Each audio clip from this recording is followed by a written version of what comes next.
Hello friends, folks, viewers, my name is Charles here at Nutrition 101. Also, you can call me Jazz at OCR Athlete. And you can find me at Jazz OCR Athlete on Instagram, and I'm also on Facebook at Charles Jazz Vassallo. I have an athlete page as well. Moving on to tip number 2, which again is like number 1, which was nutrition. Number 2 should be no surprise because there's a lot of information out there, but it's also kind of overlooked and people don't really understand what the difference between hydration is and electrolytes, right? Because to some people, hydration is just drinking water, right? And then during an endurance event, a long distance event, you might bring salt pills with you, and so sometimes you might have, and that's why, high blood pressure is created, right? People that have high sodium diets, it's because they have all this like water retention and it all stays in like one area, right?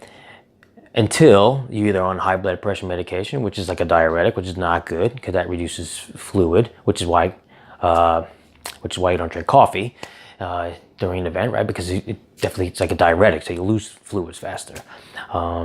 But they're also lacking electrolytes. Electrolytes, go get them, right? So you're either on diuretics or you take electrolytes. So if you take magnesium, really important. Potassium, is the most important probably to have for your electrolytes, because that's the one thing that we just really don't get enough of. And there are definitely easy ways to get it through supplements, through food, and obviously you want to get it through food throughout the week. But you could also supplement it during a race.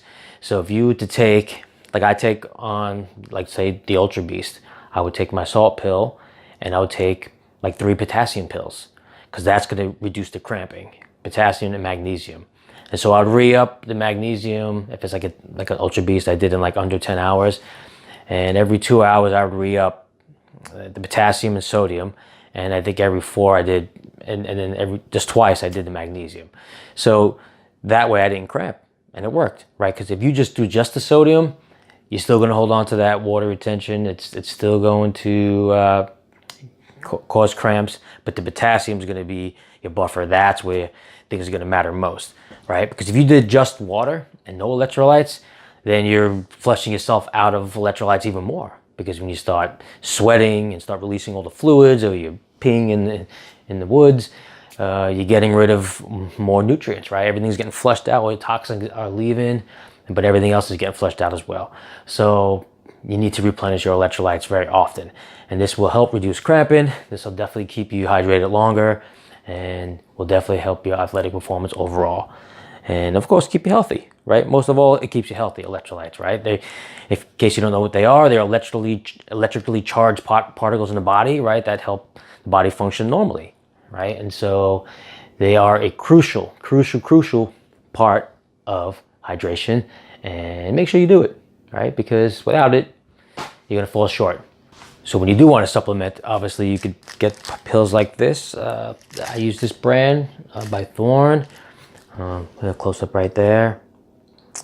Okay, I get a potassium citrate, right? There's different types of forms that these come in, but you want to get the ones that break down easier. So a citrate is really good like that. They also have other minerals that come in, like a picolinate or a chelate, right? Those are the ones you want to look for. Something like calcium, which is another electrolyte, right? But we get a lot of calcium, right? We usually don't have trouble with that. Don't get your calcium source through calcium carbonate, all right? Because that doesn't break down very well, right? So you can get your calcium magnesiums, because they work kind of together. You can get your calcium mag pills.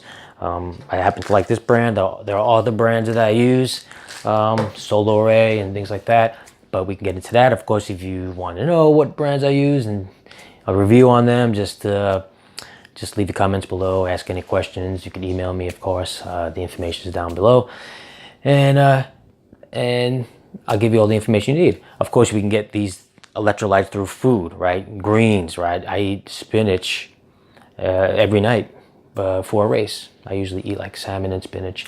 I usually will eat potassium, avocados. I'll get everything you want is in an avocado. That's one of the top 5 superfoods or best foods you can consume on a daily basis is an avocado, right? So you're gonna get those electrolytes before a race. You're gonna get them throughout the week if you eat Your fruits and vegetables, obviously, leafy greens are going to be really rich sources of electrolytes. And of course, you get your supplements as well that you can take kind of on a daily basis.